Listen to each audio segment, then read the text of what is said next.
Alright, let's unload this Glock 19. There we go. Wow. Perfectly safe, right? No, it wasn't. We're going to do a little video on gun safety.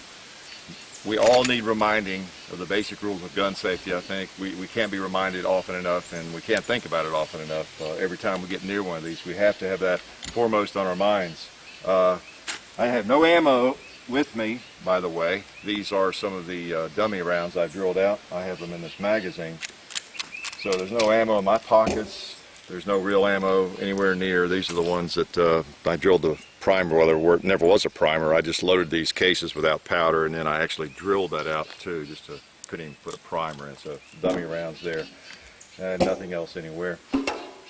This gun is no magazine. It's a toy gun, old airsoft thing. John's from way back. I'm going to talk a little bit about gun safety and the 4 basic rules of gun safety.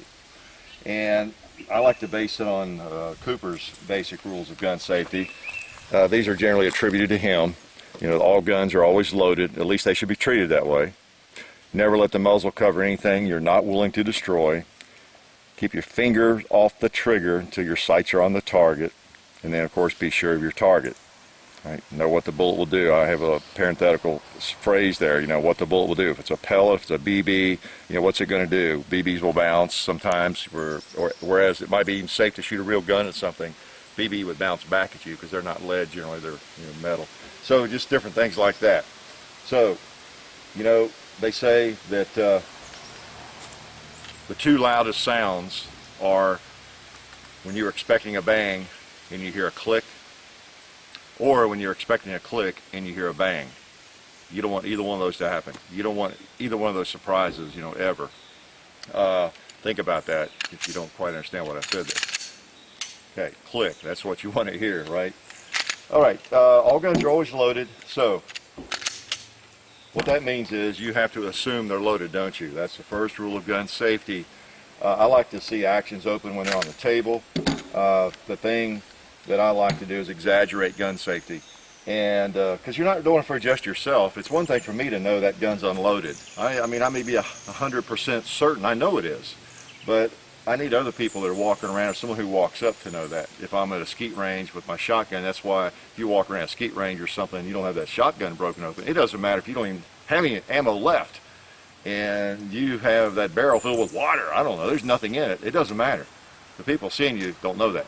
So you want to exaggerate it, demonstrate it, go overboard with it. Okay, so they're always loaded. If that gun's lying down, you have to assume it, pick it up, check it carefully. You see me doing this a lot. I get comments. People wonder what I'm doing. It's like I'm, I don't know, I have some kind of obsession or something. I like to work slides. Well, that's part of the reason. I want to make sure if there's anything in there, it gets picked up. You know. So, and of course, you want to look and eyeball it. But if you lay the gun down, my basic rule is it's loaded now. If I take my hands off of it, it's loaded, and I've got to check it again. If I lay it down and I take my hands away, and I look away and do anything else, that gun's loaded. I check it. In fact, if I've had it in my hand for a minute and I haven't been thinking about something else or talking to somebody, you know, I want to check it again too. All right, so that gun's loaded unless I see that it's not. Always the truth. No matter where you see a gun, you don't put your finger on that trigger when you pick it up. If you're a youngster, you have not gotten involved with real firearms yet, I mean, you're watching these videos, because I know I have some pretty young people that tune into them, you never put your finger on that trigger. That gun could be loaded. And it doesn't matter if it's loaded. If you think about it, that gun could be hot with 14, 15 rounds in it. It could have a round in the chamber, and it's cocked. But if I pick it up, and even if I violate some of the safety rules, if I don't put my finger on that trigger, that gun will do nothing. Yeah, it's safe. It's not like a rattlesnake that might bite me anyway. I have to pull the trigger for it to fire. So I assume it's loaded, but then I don't put my finger on that trigger. All right. Number 2, never let the muzzle cover anything you're not willing to destroy. How true, how true. This is all part of just muzzle discipline, as they call it. Not letting the muzzle cover any part of your body or any place where you can't shoot. You know, what I like to think of it as, it's like a lightsaber, or there's a laser in there, not just a laser sight. I mean a laser that actually would cut, say it cuts flesh. Maybe it won't cut that tree or anything. But if I sweep my arm with it, and let me get the airsoft out here, either one, doesn't matter, we don't have ammo, but if I sweep my arm, it's easy to do, you know, let me put it back in the holster. Whoops, I just swept my hand. So I like to assume it would have cut my hand off. There's a laser coming out of that gun that would just cut my hand. If a friend was standing over there, same thing, he'd be cut, you know. So just take his arm off, take my arm off, take his head off, whatever. Okay, so try to get that into your head. I think it might help. It helped me. There's a laser beam coming out of that barrel that will just cut human flesh, you know, slice it. So keep that muzzle. One thing you see with some people on a range, and it shouldn't really worry you, is this dangling business. You're out to the farm with friends or something, same thing. Watch people, they're standing around with their guns hanging down by the side like that. That's not good. Dangling is a really bad habit to get into. You know, I've seen people even, you know, pointing backwards like that. It's crazy. I'm diving for the bushes if I see somebody do that. You want that gun out there pointed at least 45-degree angle, you know, into the dirt, and you're messing with it. You know, when I'm shooting here, I try to keep the muzzle pointed into the hillside. You know, whatever I'm doing. I haven't done a formal, I've done a child safety thing. I've not done something like this. I keep meaning to. What I do mainly, I try to do, is demonstrate gun safety in every video, just in the way I operate. But I felt like we could probably justify addressing it in a video. So, whatever you're pointing at, just assume it's going to hit. It's going to go off. Assume it's going to go off on its own, although it doesn't do that unless you pull the trigger. But assume it's going to. There's a laser beam coming out of there. So you don't want to be pointing over that way at people, or that way at people, even upwards. Now sometimes people who've been in the military, they have a habit of pointing the gun upward. I know in IPSC matches and things we have to kind of, at least we used to, I don't know if they've changed in the rules or not, but a lot of guys that came out of the military, especially old school guys, I think they're taught to point upward. And generally if you're on a 14 million acre military reservation, that's a pretty good way to do it. But generally, if you're on a private range or, you know, most places, you need to have the gun pointed in the berm, you know, because you've got people over there and houses over there and over that way. And so you generally want that muzzle pointed into the dirt, you know. That's kind of the rule of thumb. And not sweeping, as it's called, any body. Not sweeping your feet, not sweeping any part of your body. All right? So cover anything. Don't let the muzzle cover anything you're not willing to destroy. Keep your finger off the trigger until your sights are on the target. When you pick it up and you're ready to shoot, you know, your finger is straight. If you're new to guns, you know, this is a sign of someone who knows guns. You should have that finger locked, just like right along the frame. All right?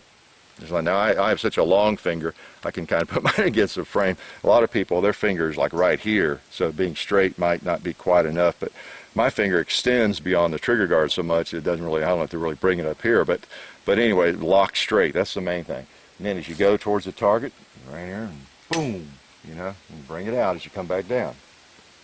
That kind of action, boom, you know, straight. That's a sure sign of somebody that's not experienced, if they don't have that habit of locking that trigger finger out. See somebody pick up a gun, if it goes right into that trigger guard, it shows they're pretty much an amateur. You know, you're looking at a gun in a gun shop, whatever you're doing, you know, the finger should be straight. Okay? That's key. Right? And then be sure your target, because you know, you just never know whether you've got a rock behind it, you have there's something that's going to ricochet, you know, woo, up into the who knows where, and you know where you're shooting better than anybody else. You know how much land you're on, and what's behind you, all that kind of thing. Of course, here I say this, it's shooting at steel, but you know, I know where all the ricochets are going to go. I've covered that in other FAQs, how it's so rare to get anything back. You know, you got shooting glasses on, you're safe, as long as you're far enough away from them. Now, you're not going to see me stand down here shooting at steel. I mean, that'd be suicidal. But I think in IPSC, USPSA, you have to be 11 yards away. Cowboy shooting, they get closer than that sometimes, but generally shooting lighter stuff, and it's just lead. But you've seen the videos. You know, I like to be back when I'm doing that, and have, you know, your glasses on. So be sure what you're shooting at. And as I mentioned here with BBs and shotgun pellets, some people make a mistake with shotgun pellets, because you shoot some things like I don't know, even a really hard dead tree or something, it may not go in, it may bounce back. Bowling pins. Bowling pins make great targets, but you got to be careful. You shoot them with a shotgun sometimes, and you don't want to be too close. Sometimes a pellet will come back at you, just as with a BB, because they are really tough. It's very, very tough plastic, as you can imagine, on there. But these are the 4 basic rules of gun safety that Cooper touted, and with good reason. They work.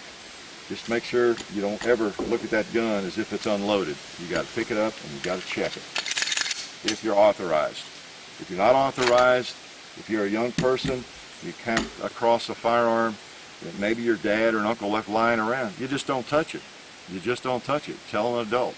And if it's a gun you're authorized to touch, same thing. You're going to check it.